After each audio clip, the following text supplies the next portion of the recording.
Leer para entender el mundo y para poder cambiarlo, con el propósito de mejorarlo. Leer para cambiar uno mismo, leer por gusto, por pasión, para saber, para conocer y también para dudar, para cuestionar. Letras militantes. Comenzamos. La dictadura proletaria solamente puede expresarse en un tipo de organización específica de la actividad de los productores, no de los asalariados, los esclavos del capital. El Consejo de Fábrica es el núcleo de esta organización. El Consejo de Fábrica es el modelo del Estado proletario.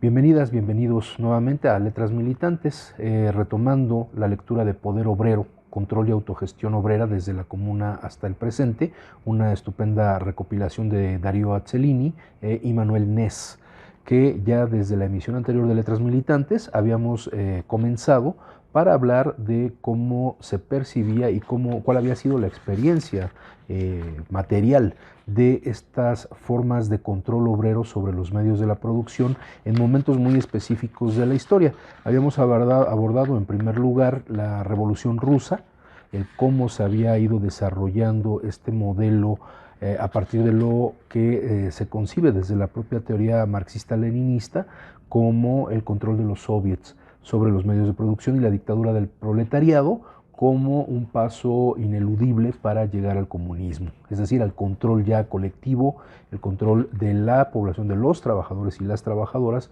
sobre la producción. Y bueno, veíamos que justamente esta dictadura del proletariado, que se ve desde los propios textos de Lenin como la marca indeleble de este proceso, limitaba las propias experiencias que podían generarse y que se fueron conociendo incluso a través de la situación en Italia en los años 20 y que hoy vamos a retomar en el caso de España durante la Guerra Civil Española de 1936 a 1939.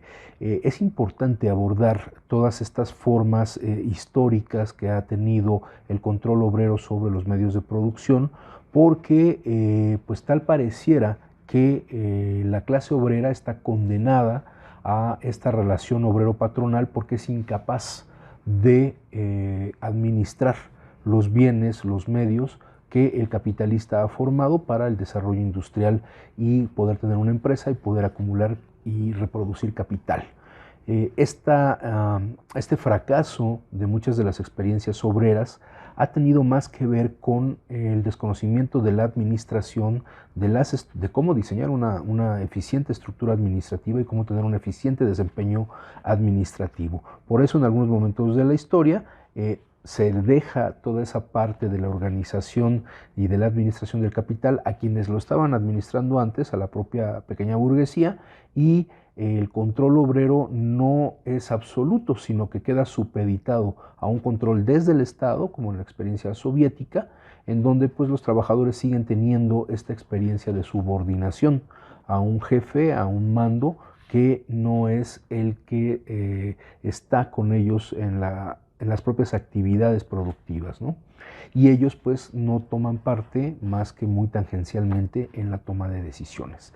Entonces, a partir de conocer estas diferentes percepciones históricas, estas diferentes experiencias históricas, es como nosotros tenemos que hacer un análisis de qué es lo que tenemos que lograr para alcanzar por lo menos una administración eficiente desde un control de los propios trabajadores y trabajadoras.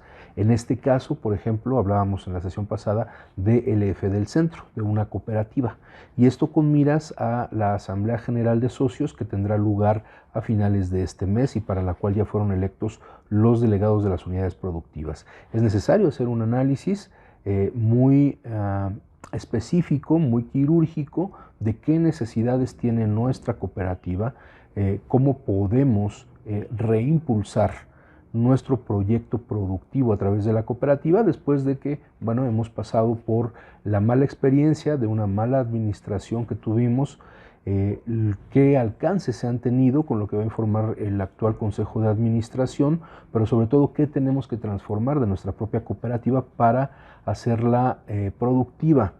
Sin olvidar también que existen una serie de limitaciones que nos son expuestas desde el exterior. desde la propia ley fiscal, desde la propia ley mercantil, desde el seguro social, y que al tratar a una cooperativa como a cualquier otra empresa, sociedad anónima, pues limita la capacidad de acción de los socios, simplemente porque en una cooperativa no existe un patrón, sino que todos los socios son dueños de la empresa. Y entonces la responsabilidad se le endilga a todos los socios para cumplirla, tanto para el Seguro Social como para Infonavit, como para el fisco, en fin. Son elementos que ya hay un plan que va a ponerse a consideración de los propios delegados para hacer funcional a nuestra cooperativa LF del Centro. Pero bueno, para ello también es importante hacer estos ejercicios de reflexión y conocer otras experiencias históricas que nos puedan servir como guía para avanzar en este trabajo de reforzar nuestra cooperativa LF del Centro. Vamos pues a la lectura del texto, a la experiencia España 1936-1939. La Guerra Civil Española permitió que ciertas regiones del país alcanzasen logros no superados hasta el momento en la construcción de una sociedad erigida sobre la base del control obrero. Aunque unas experiencias fueron poco difundidas en su época, contamos con el testimonio de numerosos testigos directos y constituyen un punto de referencia vital para cualquier estrategia revolucionaria que se oriente más allá de la conquista del poder estatal. Porque bueno, cualquier movimiento revolucionario aspira a obtener el poder, pero una vez que se tiene el poder como Estado, la cuestión es cómo hacemos funcionar ese Estado bajo ese control obrero, bajo ese control de los y las trabajadoras. Podríamos resumir los aspectos más notables de la experiencia española de la siguiente manera. Primero, el control obrero se introdujo en todos los sectores de la economía. Aunque tuviera su máximo desarrollo en la agricultura, por lo menos en una ciudad, Barcelona, se introdujo en todas las industrias y servicios. Segundo, los cambios estructurales fueron muy radicales, a menudo llevando a la eliminación de algunas categorías jerárquicas, la introducción de salarios igualitarios, que este es un factor fundamental también, y en algunas colectividades campesinas, la abolición de la moneda, para volver a la cuestión del trueque de los propios productos producidos por los campesinos. Particularmente llamativo resulta que ante numerosas expropiaciones de tierra, los campesinos optaron por formas comunales de propiedad frente a nuevas parcelaciones, es decir, en lugar de que se repartiera nuevamente la tierra, lo que hicieron fue hacer una propiedad común, una propiedad comunal. En tercer lugar, cabe señalarse que incluso los cambios más radicales fueron introducidos directa e inmediatamente, recurriendo al máximo a la participación activa del pueblo, es decir, no se sentaron a esperar cómo se organizaban las cosas. Lo cual puede ser bueno, pero también tiene sus contras. En cuarto lugar, que a pesar de los numerosos estereotipos que sugerirían lo contrario, los cambios introducidos no menoscabaron la eficiencia de las empresas. Es más, a menudo posibilitaron avances tecnológicos u organizativos, como en el caso de las panaderías de Barcelona o en la integración vertical de la industria maderera catalana. Por último, en algunos territorios, la autogestión duró hasta 3 años, y terminaría solo siendo suprimida por la fuerza. Tiempo más que suficiente para mostrar su viabilidad práctica. Hay que considerar también que estos esfuerzos, estos testimonios de autogestión, se dan en una comunidad como es Barcelona, como es el país catalán, Cataluña, donde bueno, hay los recursos que los pueden hacer autosuficientes, y por eso incluso hoy, casi 100 años de esta guerra civil, pues los propios catalanes siguen buscando su autonomía frente al Estado español. Y como dice aquí, se demostró la viabilidad de muchas de estas formas de producción desde un Estado lógicamente autogestivo, autónomo, independiente, pero pues se tuvieron que enfrentar a la ocupación militar, y recordemos que esta ocupación militar del golpe que da Franco, que da la Falange, los fascistas españoles, los falangistas, pues se da con el apoyo también de los nazis en Alemania y lógicamente esa alianza naciente con el fascismo italiano. Esto es lo que va a cortar de tajo el esfuerzo autogestivo en el caso de algunas comunidades en lo que hoy conocemos como el Estado español. El abanico cubierto por las iniciativas populares en ese momento resultó tan amplio que toda interpretación esquemática resulta empobrecedora.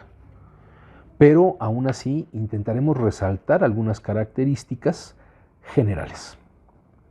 Al igual que en el caso italiano, encontramos tanto un fuerte componente anarquista en la cultura obrera como un marco político constitucionalista. Los anarquistas tenían una fuerte participación dentro de la organización social durante la Guerra Civil Española, no solamente en el caso de lo militar, sino también en la organización de las propias comunidades, en donde eran todavía los bastiones de la República frente a este golpe del fascismo de Franco y de esta revuelta que hacen en contra de la República Española. La introducción de la Constitución había sido más reciente y la tradición anarquista representaba mayor fuerza. Los movimientos socialista y anarquista habían organizado sendas federaciones sindicales rivales en el momento del establecimiento de la Segunda República en 1931. Y las simpatías anarquistas alimentaban en parte los votos de los partidos de izquierdas con participación parlamentaria. Las elecciones de febrero de 1936 ilustran la enorme polarización de la sociedad española, mayor que la existente en el caso de la Italia de la posguerra. La mayoría parlamentaria del Frente Popular abrió una nueva situación. Las iniciativas obreras y campesinas se desarrollarían ahora bajo un gobierno que, si bien no era revolucionario, sí podían considerar hasta cierto punto propio. Es decir, no era un gobierno en donde las figuras gobernantes les eran por completo ajenas porque eran de otra clase, de una clase privilegiada, sino que formaban parte estos gobiernos, sus integrantes, de las propias clases trabajadoras. El verdadero detonante, sin embargo, fue desencadenado por las fuerzas reaccionarias, lo que ilustra otra particularidad del caso español.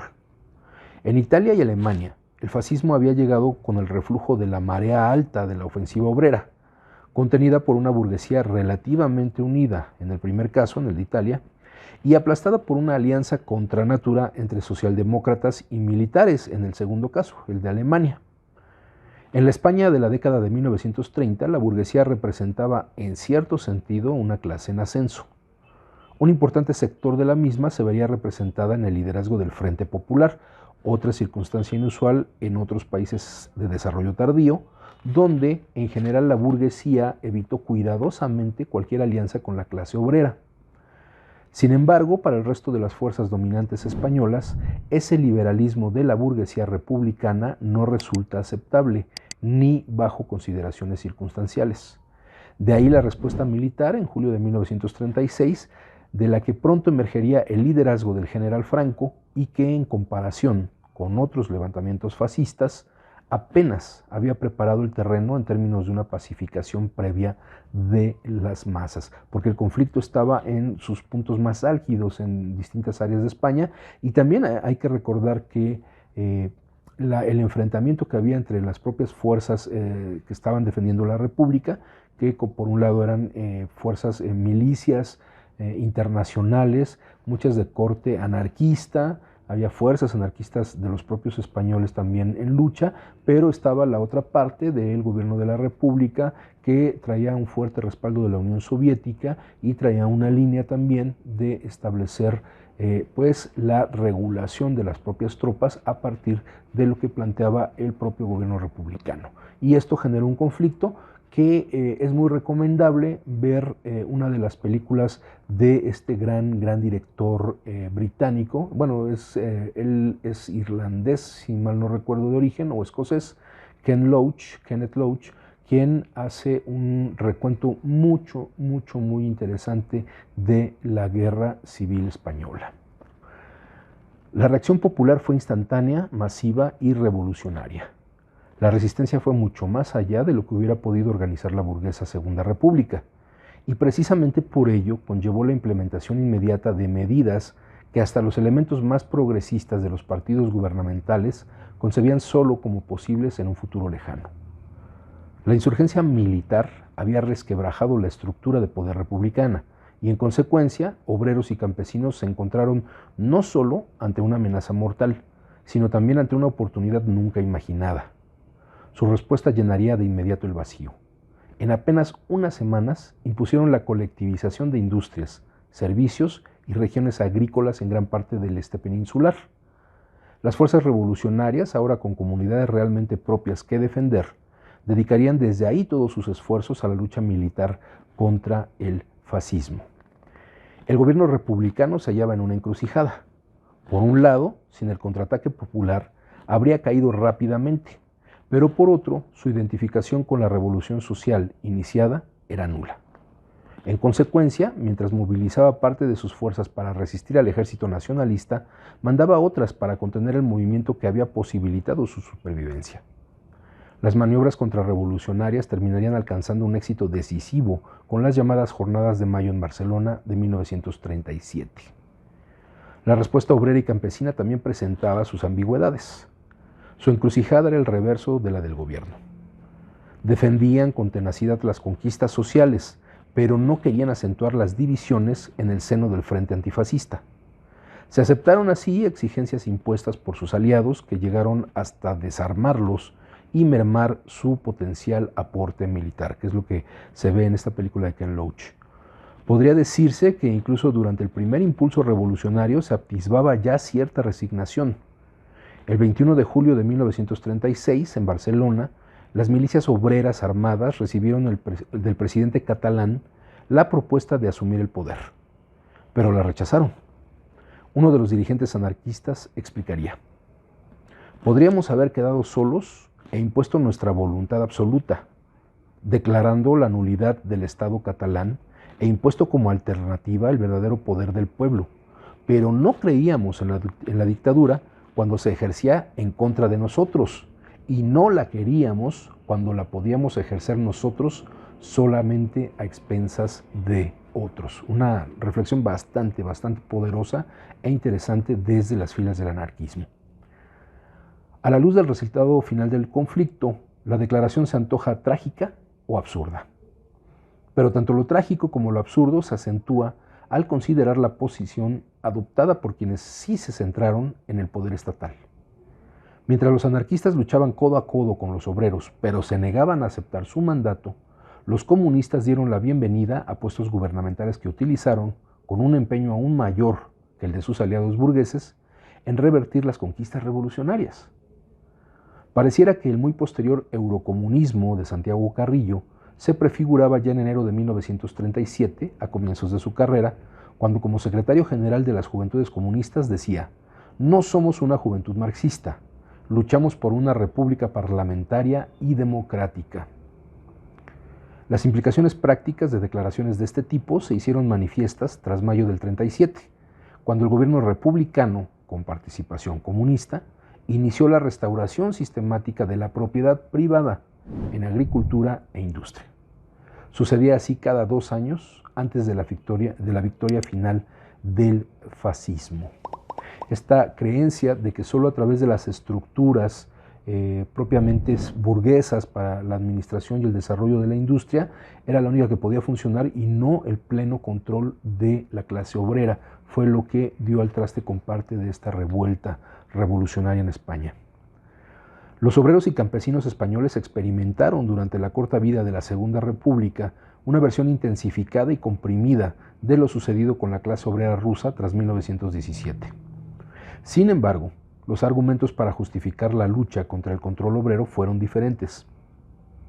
Las reservas de Lenin respecto a la autogestión se relacionaban básicamente con cuestiones técnicas. Aquí es importante subrayarlo, no es que estuviera en contra de que los obreros controlaran las empresas, sino que carecían de los elementos técnicos para poder dirigirlas apropiadamente. Es decir, todo el conocimiento técnico que te genera la administración, desde la contaduría, desde el diseño de estrategias, el seguimiento de proyectos, la supervisión de los propios trabajos, los conocimientos técnicos ya en áreas como ingeniería, que los propios obreros carecen porque no han tenido esa formación, pero que se pueden subsanar si existe un programa de formación y de capacitación en ese sentido. Y en España, por contra, tal vez por la tradición anarquista, no faltaban individuos muy calificados dispuestos a aportar sus capacidades sin exigir privilegios especiales. Aquí, el argumento esgrimido para reprimir el control obrero Apuntó hacia la situación internacional, un factor que se hizo crítico cuando nazis alemanes y fascistas italianos intervinieron en apoyo de las fuerzas nacionales, lo que comentaba yo hace unos momentos. La Unión Soviética era el único país dispuesto a ayudar a la República y Stalin no quería perjudicar su alianza defensiva con Francia a causa de la revolución en España. En general, los partidos comunistas consideraron que la única posibilidad de conseguir apoyo adicional se basaba en restringir la contienda a una lucha entre democracia y fascismo, es decir, no por el comunismo, no por el socialismo. A efectos de nuestra exposición, basta con responder con 3 consideraciones. En primer lugar, la teórica funcionalidad de este argumento ante los gobiernos burgueses terminó revelándose inexistente. En segundo lugar, mermó el posible apoyo de la clase obrera de otros países, ya que, aunque miles de obreros altamente politizados llegaron a España como voluntarios, los millones que se quedaron en sus hogares difícilmente podían identificar la lucha como un conflicto de clase ante el que podían verse concernidos. Y por último, las consecuencias para la capacidad de lucha de obreros y campesinos en el interior del país fueron desastrosas. Entonces, bueno, estamos frente a uno de los sucesos históricos más relevantes de la primera mitad del siglo XX, que fue la Guerra Civil Española como preámbulo a la Segunda Guerra Mundial y ya pues traslapándose incluso con la Segunda Guerra Mundial, y que fue el campo de ejercicios del propio ejército nazi. Recordemos el bombardeo a Guernica, que fue realizado por los aviones alemanes, los aviones nazis, y recordemos también ese apoyo que el propio gobierno nacionalsocialista de Alemania le ofreció a Franco. Todos estos ejemplos, hay una cantidad de literatura impresionante sobre la Guerra Civil Española, algunos en estos intentos que le llaman desmitificadores, que ya se hizo el intento también aquí en México con la Guerra de Independencia, la Revolución Mexicana, que más que desmitificar es simplemente decir que no había razones para un conflicto bélico y que fue un sacrificio innecesario de sangre. Y esto, bueno, pues muchos de estos escritores, historiadores o pseudohistoriadores conservadores, lo que buscan pues es decir, no es necesario entrar a un conflicto, no es necesario meternos en problemas, en guerras fratricidas, etcétera, etcétera, cuando lo que podemos es avanzar en una comunidad de clases. Ojo, no se habla de abolir las diferencias de clases, sino de colaborar entre las clases, colaborar entre los obreros y los patrones. Eso, finalmente, es mucho de lo que está de fondo en cualquier conflicto bélico, porque tiene que ver con intereses económicos de quienes tienen el dominio, la hegemonía a nivel financiero económico internacional. La guerra de Ucrania contra Rusia, por ejemplo, tiene mucho que ver con factores económicos, no tiene que ver con proyectos nacionales, aunque se les disfrace de esa manera, sino que tiene que ver con el control económico de las regiones y la explotación de los recursos. Explotación de recursos que hacen por su propia mano los obreros, las obreras, los y las trabajadores, y que el beneficio lo reciben únicamente los patrones, los dueños de estas grandes empresas transnacionales. Entonces, ese es otro enfoque que podemos ver de estos conflictos internacionales y que podemos tomar de ejemplo para plantear una posición más allá de esta defensa nacionalista del territorio, sino la defensa de los intereses colectivos de la población, desde las poblaciones, por ejemplo, de los pueblos originarios de nuestro país, en las regiones más recónditas del sureste, hasta los pueblos en el norte de la República, como el caso de la tribu Yaqui, que recordaremos que hasta hace poco pues nosotros estuvimos participando en una serie de eventos solidarios con ellos, y el reciente, ya hace un par de años, el asesinato y la desaparición de varios de sus líderes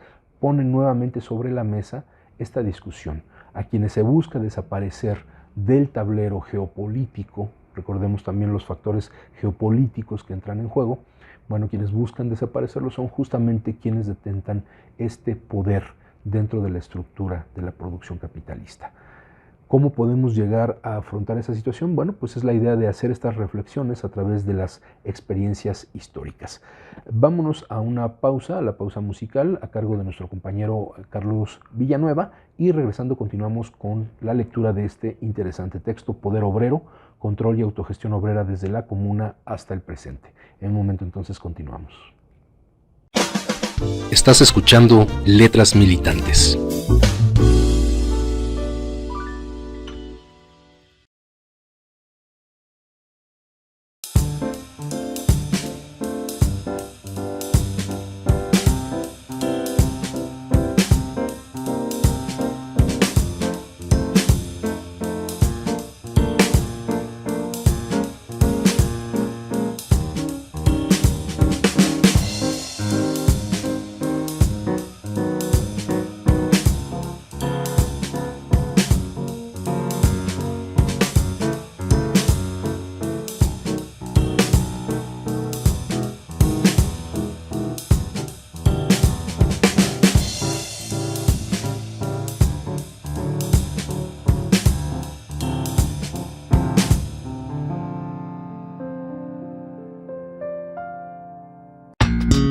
Letras Militantes. Continuamos.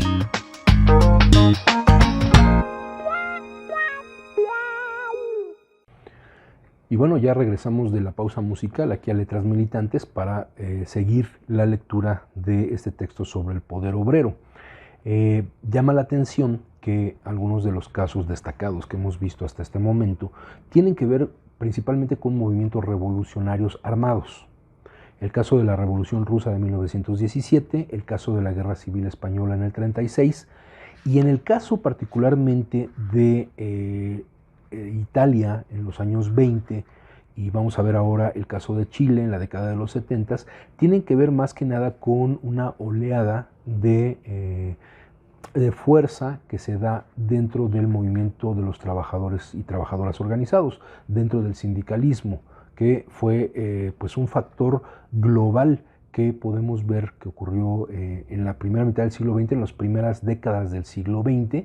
En México lo vimos en los años 30 durante el gobierno de Lázaro Cárdenas, que por una parte el propio gobierno, la propia administración del Estado en este régimen cardenista, pues dio entrada a este tipo de manifestaciones, lógicamente a través de la huelga, movimientos huelguísticos muy importantes, entre los que destaca la huelga de 1936 del Sindicato Mexicano de Electricistas, pero que tienen que ver también con este proceso de organización que finalmente fue corporativizado, fue digamos que convertido en bloque por el propio gobierno para tenerlo a su favor en los procesos políticos que siguieron. Finalmente, bueno, pues cambiaron las orientaciones políticas de los propios gobiernos que siguieron al general Cárdenas, y el movimiento obrero se convirtió más que nada en un alfil para estas políticas de gobierno hasta llegar, bueno, al proceso neoliberal que vamos a ver en la década de los 80. Y justamente el caso de Chile, que nos presenta este texto del poder obrero, nos habla justamente del gobierno de Salvador Allende entre 1970 y 1973, que va a representar además la antesala de toda esta puesta en escena del neoliberalismo. Un gobierno de corte progresista, socialista, que pues no va a caer absolutamente nada bien a la burguesía de ese país, mucho menos a los grandes poderes globales internacionales, como en el caso de Estados Unidos, que van a hacer todo lo que está en su mano para echar abajo este proyecto político, económico, social, que fue la República Revolucionaria de Chile en los años 70. Entonces vamos a continuar con la lectura.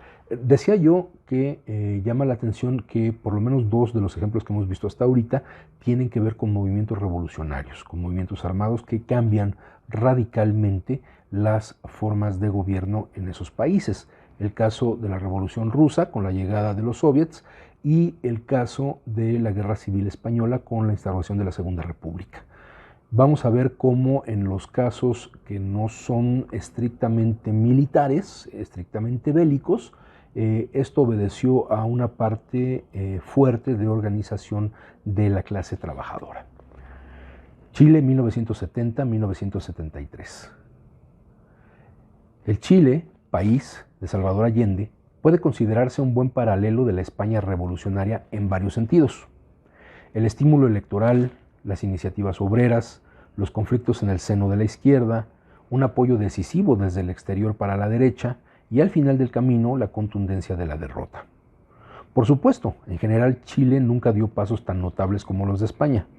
La gran mayoría de los obreros y campesinos chilenos nunca consiguieron armarse ni controlar regiones enteras del país. No obstante, hay un elemento de la experiencia chilena que puede considerarse un paso adelante en el acumulado histórico del control obrero. Una interacción entre obreros con conciencia de clase y un gobierno electo mucho más fluido que en el caso español. El gobierno de Allende, a diferencia del Frente Popular en España, estuvo dominado por partidos de clase que, al menos en lo programático, defendían su compromiso con el control obrero, lo que no pasaba específicamente en el caso español. Por su parte, la clase obrera chilena tenía una tradición mucho menos marcada por el anarquismo y en general mantuvo un vínculo fuerte, aunque a veces canalizado solo a través de sus sindicatos, con los dos principales partidos del gobierno. Con anterioridad a 1970, solo se habían desarrollado ocupaciones en zonas campesinas. De hecho, las iniciativas obreras autónomas han de considerarse en mucho mayor medida que en Italia o en España como la extensión de luchas a nivel estatal. O sea, no eran luchas de clase propiamente, no eran instauradas directamente desde una organización nacional, sino que se fueron desarrollando a nivel local. Aunque los obreros chilenos nunca se acercaron al poder tanto como sus paralelos de la Guerra Civil Española, no hubiesen rechazado su toma en caso de haber tenido la oportunidad. En lugar de esta experiencia que se mencionaba en España, de que los anarquistas dijeron no podemos ejercer nosotros la dictadura que otros han ejercido sobre nosotros, bueno, los obreros chilenos ciertamente sí lo hubieran aceptado, este paso hacia el poder. Su problema era totalmente distinto al enfrentado en España. Después de una generación entera funcionando bajo un régimen constitucional estable y tras 18 años de crecimiento electoral continuado para los partidos de izquierda, la clase obrera chilena confiaba en alcanzar sus objetivos a través de una eventual victoria electoral. Y sería solo tras la estrecha victoria electoral de Allende en 1970 cuando empezaron a percibir las dimensiones de su propia responsabilidad en el proceso. Como decíamos, aunque aquí manifiesta que hay varios puntos de coincidencia con lo ocurrido en España, finalmente aquí la cuestión tiene que ver con lo electoral. El papel directo de los obreros fue en un principio defensivo. Las primeras ocupaciones se dieron en las fábricas que habían reducido sus niveles de producción. El objetivo no era ahí tanto el control en sí mismo como la defensa de un gobierno con el que se sentían identificados. En un principio, solo en las áreas rurales se dieron casos de expropiaciones de fincas desde las bases. Pero incluso en ellos permanecía un sentido de permanecer dentro de los límites legales aprobados por la reforma agraria, no plenamente desarrollada del año 1967. Establecía un límite de 80 hectáreas a las propiedades individuales. En consecuencia, tanto las iniciativas obreras como las campesinas mantenían la expectativa de contar con el apoyo oficial. Más que en ningún otro momento hasta entonces, ese apoyo gubernamental se materializó. Y sucedió tanto por percibir una amenaza menor desde la derecha como por presentar mayores dependencias hacia su izquierda, derivados tanto de la vía de acceso al poder como de la necesidad de encarar el sabotaje de la actividad económica por parte de una burguesía muy cohesionada. En cualquier caso, el Ministerio de Trabajo estableció una normativa legal aplicable a las fábricas del área social, es decir, el sector nacionalizado, de la economía, que requerían una mayoría de representantes obreros electos en el Consejo de Administración de cada centro. También en este caso los obreros manifestarían una mejora de su rendimiento productivo y un compromiso con los procesos globales, muy por encima de intereses corporativos o particulares. Pese a todo, el gobierno de Allende nunca pudo librarse de sus lastres institucionales. Mientras la estrategia de obstrucción de la burguesía pretendía acelerar los eventos, solo la militancia obrera podía orquestar una respuesta apropiada. El cierre patronal de 1972 hizo que las expropiaciones dejasen de ser aspiración revolucionaria para convertirse en imperativo para el mantenimiento de los servicios esenciales. En ese momento, la contradicción entre un gobierno instalado por la vía legalmente establecida y los obreros con conciencia de clase se evidenció de manera decisiva. Las bases consiguieron abortar el cierre patronal y salvar así al gobierno, pero este mermó la potencialidad de la victoria al negociar la devolución de las fábricas ocupadas a cambio del respaldo militar a las elecciones parlamentarias previstas para marzo de 1973. Aquí la negociación política fue lo que intervino para interrumpir este proceso en donde la ocupación obrera de las fábricas hubiera resultado en otras condiciones. Claro, no especulemos sobre un posible éxito cuando a final de cuentas lo que se vino fue pues una intervención militar. Nunca se sabrá del todo si había alternativas. Sin embargo, hasta un defensor de las concesiones de Allende reconocería que por entonces los militares no estaban en condiciones de dar un golpe exitoso. Para la clase obrera representó en cualquier caso un revés fundamental.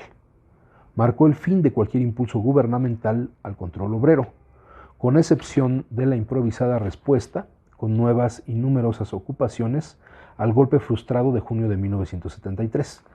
Pero para entonces los militares ya marcaban el paso y hasta el golpe final de septiembre, los obreros de las fábricas autogestionadas tuvieron que aguantar la represión e intimidación sistemática de las Fuerzas Armadas. El gobierno, que había perdido su capacidad de reacción, no dijo nada. Ya había jugado sus cartas. Como en el caso de España, las iniciativas obreras fueron bloqueadas por quienes se suponían sus aliados. Con menos convicción, es cierto, pero de manera igualmente decisiva. La experiencia chilena manifestó, cuando menos, la posibilidad de un apoyo gubernamental para el control obrero. Algunos sectores de la coalición de gobierno, especialmente el ala izquierda del Partido Socialista, defendieron el control obrero aún sin abandonar la idea de una transición coordinada. Dentro de las fábricas autogestionadas, los obreros más implicados no albergaron ilusiones respecto a las posibilidades aisladas de su campo de acción y se identificaron con aquellos sectores políticos que creyeron, aún tardíamente, en la complementariedad de la lucha en los centros productivos y a nivel estatal. Y hasta aquí llega la experiencia de Chile durante el gobierno de Salvador Allende. Hay un gran problema con la perspectiva de los gobiernos hacia la clase trabajadora. Siempre se ve como un peligro para la estabilidad política que en algunos periodos de la historia los gobiernos demócratas, vamos a llamarles, han querido imponer. Vamos a remontarnos, por ejemplo, al caso de México en 1910, la revolución que se desata para quitar del poder a Porfirio Díaz.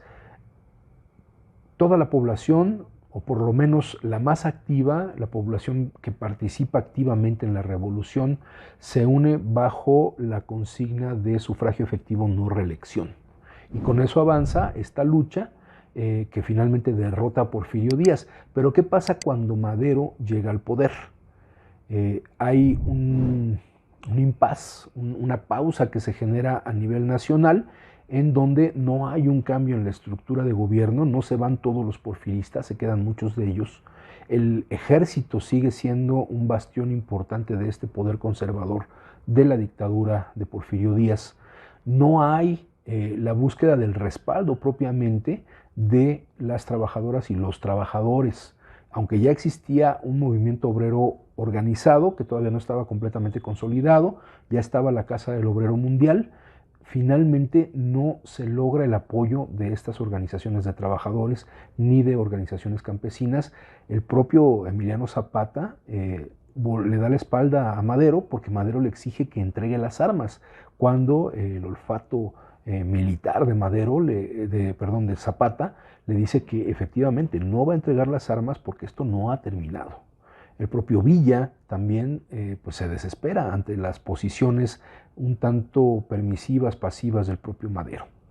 Entonces, al cortar el propio gobierno su alianza con las clases populares, con la clase obrera, con los campesinos, pues se queda aislado y lógicamente tiene que negociar directamente con esta pequeña burguesía que prácticamente tiene todas las cartas de su lado.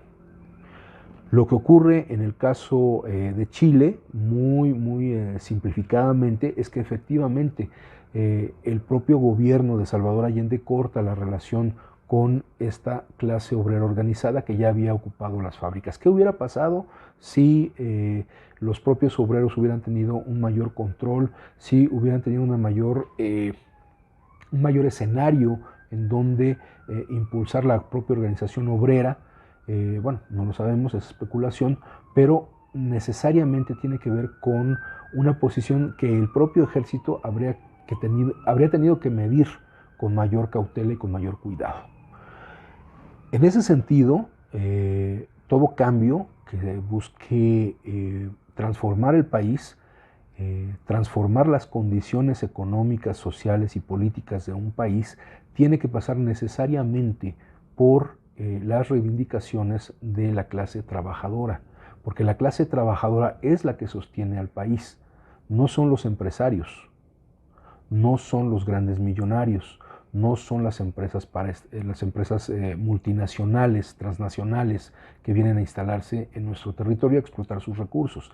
La clase trabajadora es la que mueve al propio país. Entonces, eso, al parecer, no siempre le queda claro a los gobiernos progresistas, que finalmente se sienten obligados a negociar directamente con estos poderes fácticos del dinero, del poder financiero, que responden también a intereses internacionales.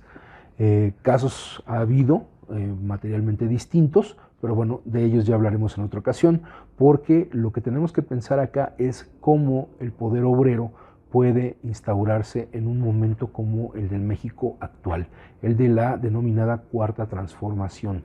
¿Cuál es el papel que deben tener las trabajadoras, los trabajadores organizados, pensando que esa transformación no es una cuestión abstracta, no es una cuestión que le es ajena, sino que es una cuestión que esa transformación a quien tiene que beneficiar es a la propia clase trabajadora? Si la clase trabajadora no encuentra beneficios económicos, en salud, sociales, etcétera, salario, empleo formal, empleo estable, empleo fijo, prestaciones, cumplimiento de la ley laboral en favor de los y las trabajadoras, entonces no hay transformación. Lo que estamos viendo es únicamente un cambio de administración entre los gobiernos anteriores y el gobierno actual.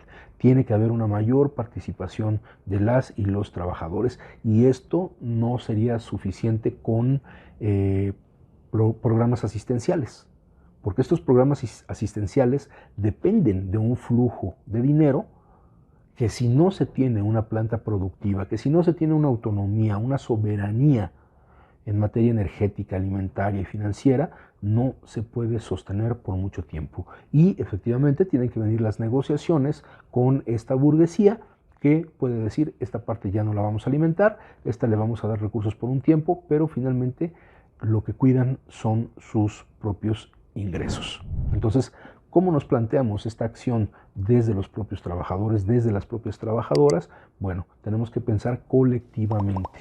Y ese trabajo colectivo tiene que ver con el intercambio de experiencias, el intercambio de conocimientos, el intercambio de necesidades entre las propias organizaciones de trabajadoras y trabajadores.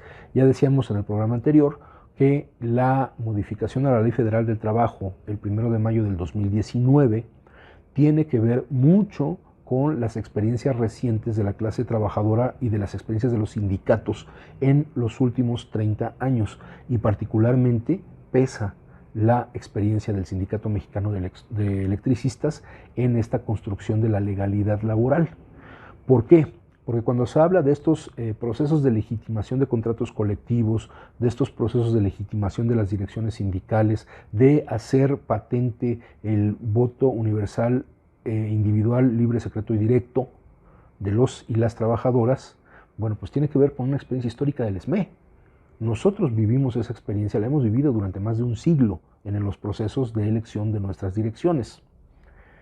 Y hay ese elemento que justamente a eso iba del programa anterior, en donde la actual legislación laboral habla de que pueden conformarse los proyectos económicos que sean necesarios para que los sindicatos puedan mantener su propia economía. ¿Esto a qué obedece? Número uno, a que el Estado se da cuenta de que no puede remontar todavía la dificultad de crear empleo. Y número dos, a que hay experiencias autogestivas que empiezan a funcionar desde los propios sindicatos. Y el más notorio es el caso del ESME. La negociación que dio lugar a la creación de la cooperativa LF del Centro tiene que ver directamente con el poder otorgar a los sindicatos la capacidad de reproducirse económicamente. Algo que no se había dado en ocasiones anteriores, de la manera como se ha dado en este caso con el ESME. Y que, si recuerdan, un par de años después o incluso meses después de que se da a conocer la creación del EF del Centro, incluso el propio SUTERM habla de la creación de cooperativas, que pues hasta donde sabemos no ha funcionado, no ha avanzado, pero que fue un proyecto desde el propio Estado impulsar con los sindicatos y que se materializa en esta reforma de la Ley Federal del Trabajo del 1 de mayo del 2019. Entonces, ese es el papel histórico también de nuestro sindicato. Vamos a entrar a la última parte de este texto, de este primer texto, Control Obrero y Revolución, que se titula Aprendiendo de las experiencias previas a 1989. 1989 considerado como el punto de declive de la lucha bipolar entre el polo capitalista y el polo comunista, esta guerra fría que dura después de la Segunda Guerra Mundial y que forma estos dos polos no solo bélicos, sino también productivos, industriales, financieros. Debería resultar innecesario afirmar que las luchas por el control obrero y por el socialismo son inseparables. Y, aún así, en la práctica y en repetidas ocasiones, esas luchas han terminado viéndose organizativamente en conflicto entre sí. El socialismo ha sido a menudo monopolio formal de un partido o varios partidos, mientras que la autogestión era expresión directa de obreros y campesinos. Hay que poner mucha atención a esto, porque efectivamente la autogestión nunca ha sido un término que venga de los partidos políticos, siempre viene de la clase obrera o de los campesinos. Sea cual sea la alternativa que haya prevalecido de esa oposición, siempre ha resultado un revés para el movimiento hacia una sociedad sin clases. El socialismo, sin autogestión, ha resucitado o perpetuado estratificaciones sociales rígidas hacia ese capitalismo de Estado que se mencionaba ya desde el episodio pasado. Mientras que la autogestión, sin una orientación política fuerte, ha sido sencillamente suprimida, es decir, absorbida o se declara la bancarrota y estos esfuerzos autogestivos pues pasan a la historia, con más pena que gloria. Podríamos incluso sostener que los fracasos en esas dos esferas se refuerzan mutuamente. Y aún así, por cada fracaso de una insurgencia obrera, ha habido quienes, dentro de los partidos, intentan aumentar su propia credibilidad, denunciando su carácter espontáneo e indisciplinado. Y al mismo tiempo, con cada decepción provocada por gobiernos revolucionarios, encontramos libertarios radicales repitiendo la condena a cualquier estrategia que no surja directa e inmediatamente de las bases. Vanguardia y masas, partido y clase. En lugar de acercarse, se alejan. ¿Sobre qué bases superar la brecha? De las experiencias antes consideradas, la italiana es la que se acercó más a una síntesis. Aunque en ese caso el Partido Revolucionario era incipiente, estaba en periodo de formación y muy alejado del poder. En Chile se practicó una síntesis improvisada después de que los partidos obreros asumieran las responsabilidades gubernamentales bajo condiciones sumamente restrictivas. Como resultado de ello, aunque las iniciativas obreras siguieron extendiéndose, el apoyo de los partidos hacia ellas fue menguando. Entrado el tercer año del gobierno de Allende, de ese apoyo prácticamente solo quedaban manifestaciones fuera de la coalición gubernamental. En cualquier caso, era demasiado poco y demasiado tarde. Los casos de Rusia y España, con sus evidentes diferencias, parecen la ilustración final de un patrón de polarización recurrente. Aunque de los casos examinados no podamos extraer una síntesis efectiva de autogestión y estrategia política, sí intentaremos extraer lecciones de ellas. Un problema central reside en la capacitación técnica y organizativa, que ya hemos venido subrayando varias veces desde el programa anterior. Y ahí afirmaremos varias conclusiones. En primer lugar, las iniciativas reales por la autogestión se alejan del corporativismo egoísta y conducen de forma natural y por motivos prácticos hacia propuestas de planificación entre unidades productivas beneficiosas para todos. Y esas tendencias, aun partiendo de problemas inmediatos, estimulan consideraciones más estructurales y a largo plazo, es decir, no de solventar el problema en el momento y para el momento, sino para dar pauta a una evolución, un crecimiento a futuro. En segundo lugar, los obreros suelen mostrarse tan deseosos como capaces de aprender todo lo necesario sobre las cuestiones técnicas. La cuestión es ofrecer esos espacios para crearlo, porque bueno, también hay sectores que pues no desean entrarle a esa parte, no desean una mayor capacitación, sino simplemente los beneficios del trabajo o del empleo. Pero lo que hay que fomentar es entonces estimular que haya este deseo por conocer más, por actualizar conocimientos y por tener un mejor manejo de la materia de trabajo. En tercer lugar, cuando la urgencia de los problemas prácticos imposibilita procesos de aprendizaje, es cada vez más posible dar con profesionales previamente formados, incluso en el extranjero, dispuestos a aceptar, hasta con entusiasmo, prestar sus servicios bajo las nuevas condiciones. Es decir, lo que hemos también buscado impulsar en el eje del centro, el contar con apoyo externo que con la experiencia de administración, con el conocimiento de cómo llevar una empresa, en este caso una empresa social, pueda ayudar a superar esa curva de aprendizaje que no hemos logrado remontar desde el eje del centro.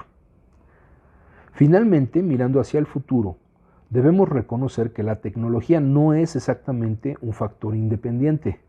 Al contrario, tanto por razones ecológicas como políticas, seguramente debamos desmitificar, simplificar y descentralizar actividades, dejando así sin razones al establecimiento de estructuras jerárquicas para lograr una estructura más horizontal en donde pueda haber un desarrollo con un piso parejo. Otro problema mayor reside en la correcta identificación de las condiciones para el éxito del control obrero. Ya señalamos una condición política inmediata, que los procesos en los centros productivos y el Estado maduren al mismo tiempo, que bueno, es una condición bastante compleja. Pero esto no es solo cuestión de decisiones conscientes, sino de las particularidades económicas y culturales de la sociedad en cuestión. A este respecto, nuestro recorrido ha expuesto situaciones muy diferentes, algunas mutuamente excluyentes, potencialmente favorables para el control obrero. Y aunque la autogestión ha concernido principalmente movimientos revolucionarios urbanos, en ocasiones, como en España, ha surgido con mayor fuerza en áreas rurales. Dentro de los sectores industriales ha arraigado tanto la industria pesada en Italia como en la ligera en España. Aunque normalmente se ha identificado con economías no dependientes, también se ha presentado en países del sur global, como Chile, Argelia e Irán.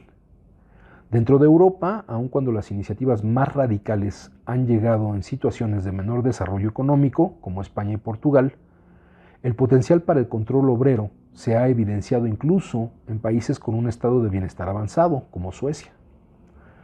Respecto del marco político, encontramos iniciativas de control obrero tanto en dictaduras militares como en democracias constitucionales o democracias populares, la Alemania de 1918, el Chile de 1972 y Checoslovaquia de 1968.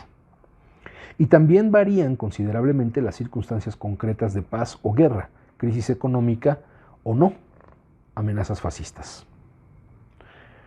De lo anterior, evidentemente, no se deduce una teoría para el éxito del control obrero, pero sí indica que no existen factores aislados que lo excluyan automáticamente. En consecuencia, la voluntad consciente ha de pasar a un primer plano. Y entre los factores objetivos, el único que claramente lo facilita es la existencia de una fuerte tradición cooperativista. Tal era el caso en muchas de las áreas rurales en España, situación en absoluto distante para los obreros urbanos. En todos sitios, por tanto, el reto es fomentar este tipo de tradiciones sin alejarnos de las opciones políticas inmediatas. La cuestión del liderazgo es el último problema medular que debemos abordar. Lo que parece necesario es un partido revolucionario que otorgue prioridad al control obrero en cada etapa de su desarrollo. Lo difícil que resulta un proyecto de este tipo ya se ha hecho evidente. Tomar en serio el control obrero significa negarse a aceptar cierto tipo de disciplina estricta que muchas veces ha caracterizado a los partidos.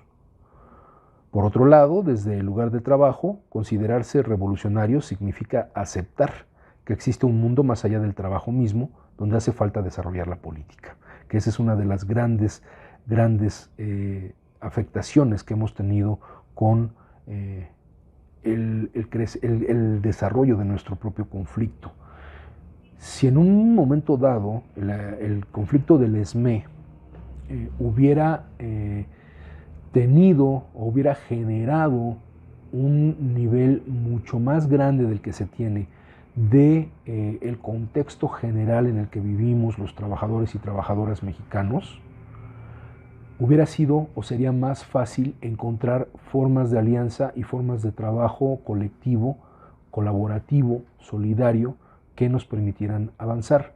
Sin embargo, hay que decirlo, ha prevalecido en varios sectores de la resistencia un pensamiento anclado a la idea de la relación obrero-patronal que se tenía en Luz y Fuerza del Centro, y que el conflicto del ESME es un conflicto único que se concibe solamente por los trabajadores del ESME, es decir, fuera de los trabajadores y las trabajadoras del ESME, la situación es ajena por completo, y entonces lo único que se tiene que resolver es el conflicto del ESME y no una serie de factores que están ligados desde el exterior. Y esto lo vemos cuando en algunas reuniones, cuando se da alguna información, hay compañeras o compañeros que cuando se les habla del contexto general, económico, político, social, dicen, es que eso ya lo conocemos, eso ya sabemos. No, es que si tuviéramos plena conciencia de cómo afectan estos factores externos el desarrollo de nuestra lucha, podríamos entonces buscar una discusión más seria de cómo resolver el conflicto al que nos enfrentamos. Varias de las experiencias que hemos examinado sugieren la posibilidad de cumplir con estos dos requisitos, pero una síntesis firme tiene que ser más sistemática. Recordemos el énfasis que Marx puso en los centros productivos, su interés en formas cooperativas de organización y su desconfianza de los líderes. Reconocer que se soslayaron precisamente estos elementos en la tradición leninista nos lleva a sugerir la necesidad de aceptar la importancia de lo que Gastón Leval llama, en la conclusión de su libro sobre España, la capacidad de organizar la nueva sociedad rápidamente. Un proceso de esta naturaleza depende no solo de una preparación seria, sino también de un compromiso personal integral. Si un partido resulta necesario, sería básicamente para proporcionar coherencia y autoprotección. Tendría que ser capaz de reconocer a la vez los peligros de una disciplina excesiva y los riesgos de la pura espontaneidad. Y entonces tenemos frente a nosotros, por un lado, la posibilidad de control obrero como una meta que debiéramos seguir las y los trabajadores, y la participación política como otro escalón para lograr que este primer paso, que es la autogestión, se solidifique. Si no hay un apoyo desde una posición política, el poder concentrar la fuerza en el trabajo autogestivo tiene muy pocas posibilidades. Por ello, dentro de todos estos procesos que hemos vivido en 13 años, la construcción de una estructura política, de una manifestación, de un referente político para las trabajadoras y los trabajadores ha sido constante. Por eso se buscó en su momento, desde este Aztecaso, recordemos en el 2010, el buscar las formas de organización para las y los trabajadores. Y ello está todavía pendiente. Pero, además del trabajo que hay que hacer para la conformación de un núcleo político para las trabajadoras y trabajadores, El desarrollo de este elemento autogestivo todavía requiere de trabajo, porque como decía hace unos momentos, muchos y muchas piensan que la mejor vía para desarrollarse en esta vida es volver a ser trabajadores asalariados, estar bajo un contrato colectivo de trabajo, bajo una relación obrero-patronal, con una serie de prestaciones de ley, y ahí hacer la reproducción de nuestra vida laboral por X tiempo. Tengamos en cuenta la evolución que ha habido de la vida laboral desde la década de los 70, que pudiéramos irnos más lejos, pero consideremos la década de los 70, a la década de los 90 y a la extinción de Luz y Fuerza del Centro. ¿Qué ha pasado en el mundo del trabajo? Y eso lo abordaremos en otra emisión de Letras Militantes. ¿Cómo se ha transformado el mundo del trabajo? ¿Cómo se han transformado las relaciones laborales? ¿Cómo se han flexibilizado? ¿Por qué existe hoy el outsourcing? ¿Y cómo es posible que en una de las empresas estatales más grandes de este país, como es Comisión Federal de Electricidad, exista también la tasa más alta de outsourcing a nivel nacional? Muchas de las actividades que realiza Comisión Federal de Electricidad es a través de empresas contratistas. Y el dato ya lo ha dado nuestro secretario general, nuestro compañero Martín Esparza, nos ha dicho, hay más de 6,000 empresas contratistas en la zona que atendía Luz y Fuerza del Centro. Eso sería espacio más que suficiente para regresar a trabajar a los compañeros y compañeras de la Resistencia. Pero ¿por qué no se hace? ¿Por qué existe tanta subcontratación en Comisión Federal de Electricidad? ¿Qué implica eso para nuestro proceso de reinserción laboral? El mundo del trabajo no es el mismo que conocíamos en Luz y Fuerza del Centro. Se ha transformado incluso desde que nosotros trabajábamos en Luz y Fuerza del Centro. Mientras nosotros manteníamos estructuras laborales que estaban ancladas en la relación laboral que el sindicato desarrolló desde la década de los años 30, 40, 50 y 60, y que entra en declive en la década 70, 80 y llega a su crisis en la década de los 90, en el sindicato se estuvieron manteniendo todas estas formas de trabajo que parecían evadir la crisis que exteriormente estaba viviendo el mercado laboral, que estaba viviendo la vida laboral de las mexicanas y los mexicanos. Hay que analizar también esa parte, porque el regresar a una relación obrero-patronal no implica automáticamente regresar a las condiciones que teníamos en Luz y Fuerza del Centro. Y quienes han trabajado en la iniciativa privada en estos 13 años lo saben perfectamente. Quizás muchos de ellos piensan, esperan, sueñan, anhelan con que regresando, en este caso a Comisión Federal de Electricidad, es escapar de esa pesadilla, entre comillas, que ha sido laborar en la iniciativa privada durante la Resistencia y regresar al paraíso que fue Luz y Fuerza del Centro.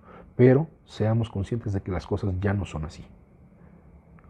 Por otro lado, la propuesta de hacer un trabajo autogestivo, de desarrollar nuestros propios proyectos económicos, es una posibilidad que tenemos que analizar con mucho cuidado, que tenemos que explorarla y que posiblemente sea mucho mejor para todas y todos nosotros. Hasta ahí dejamos la reflexión y los invitamos a estar pendientes de los resultados de la Asamblea General de nuestra cooperativa LF del Centro. Por el momento, esto es todo por Letras Militantes el día de hoy y nos escuchamos, nos vemos la próxima semana a través de Radio SME. Muchas gracias por su atención y que tengan una espléndida semana. Decía Samuel Smiles, el libro es una voz viviente, es una inteligencia que nos habla y que escuchamos. Acompáñanos en la próxima emisión de Letras Militantes, a través de Radio SME, donde a los libros les damos la palabra.